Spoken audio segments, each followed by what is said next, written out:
Hi, today's lesson is just going to be a quick one.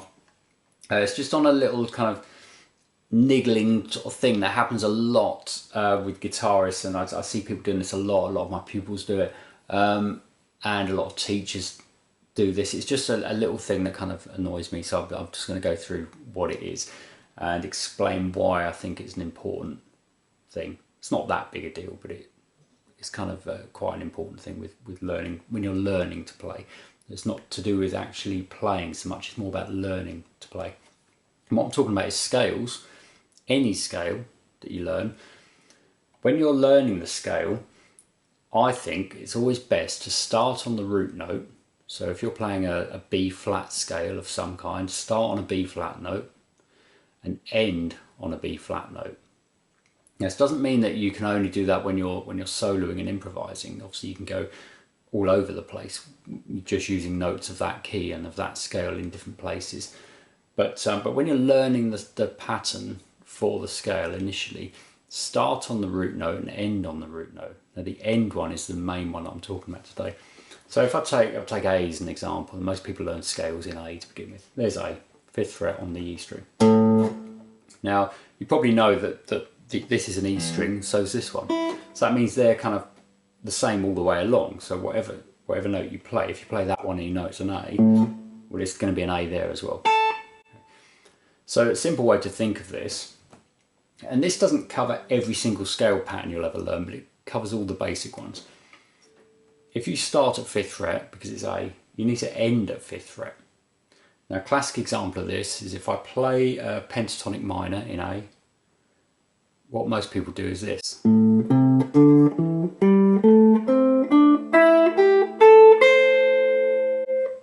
And there are lots of reasons why that is the way people learn it. The main one being that it's convenient because you've got this nice neat pattern of 2 notes per string. And when you get to this last one, you just play 2 notes again. Another reason why people would do that is because it sounds good. So you might be thinking, what's the problem then if it sounds good and it's easy to play? But the problem is that as soon as you get to this A note and then move past it to this next note, which happens to be a C, in your mind that scale's identity kind of changes. It stops sounding like an A scale. I think you might disagree with this, and put in the comments if you do, but I think it stops sounding like an A scale and it now sounds like a C scale, because there's another scale which is the same notes and the same pattern as that one I just did, which starts and ends with C, which is there. It's a pentatonic major, you might know it. So if I start the A pentatonic minor and play those notes, it's important to start on A and end on A. That sounds like an A minor scale.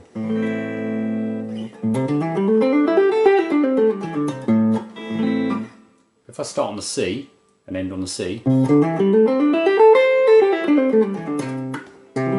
sounds like a C scale. Even if I hadn't played that chord, we've got the sound of C in our minds. And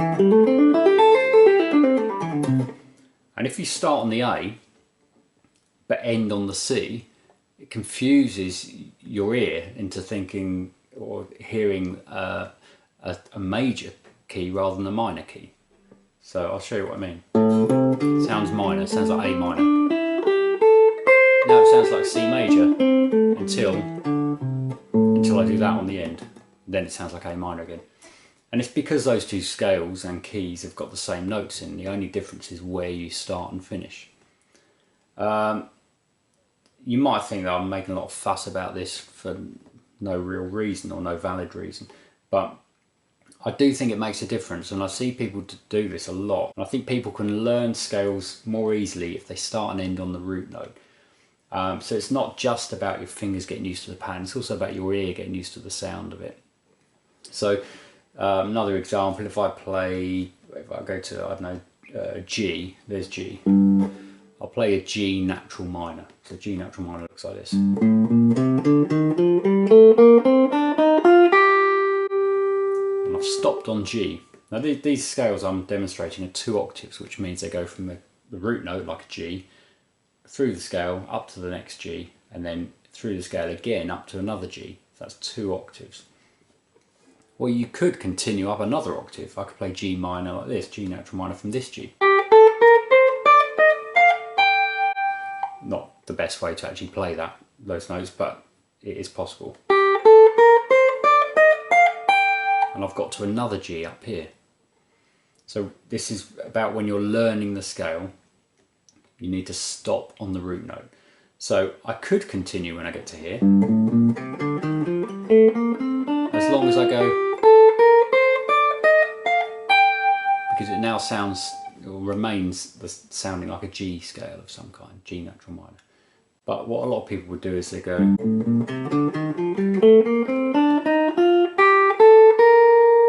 because those notes are convenient, and they are in the G minor scale, because you saw me just play them when I did that. But if you stop there, it now sounds like a B flat major scale, because B flat major is this.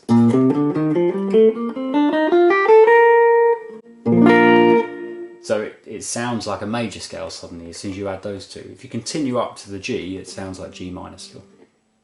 Hope it makes sense, all of this. But if it doesn't make sense, just take my word for it. It's better. It's better to do it. It's better to start on the root note, end on the root note.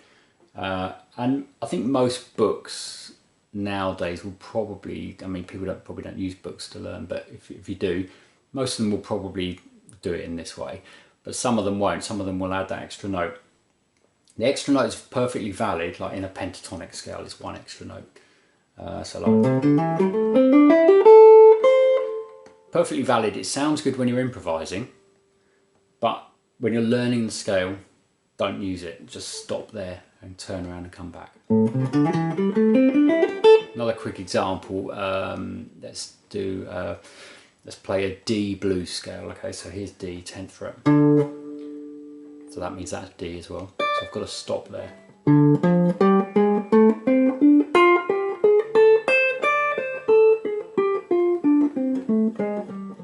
What a lot of people will do is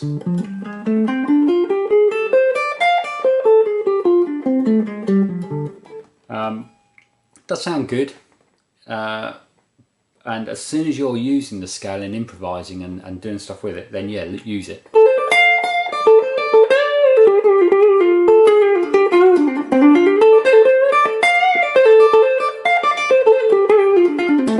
Sounds good, but to learn the scale, don't use it. Stop on the D.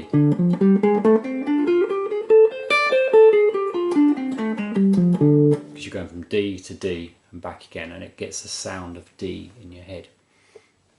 A lot of people might watch this and disagree or think it's not very important. It's just a thing that I think helps when you're learning scales. Any questions about that, please put them in the comments. If you like this one, please click like, and please subscribe if you haven't already. Thanks.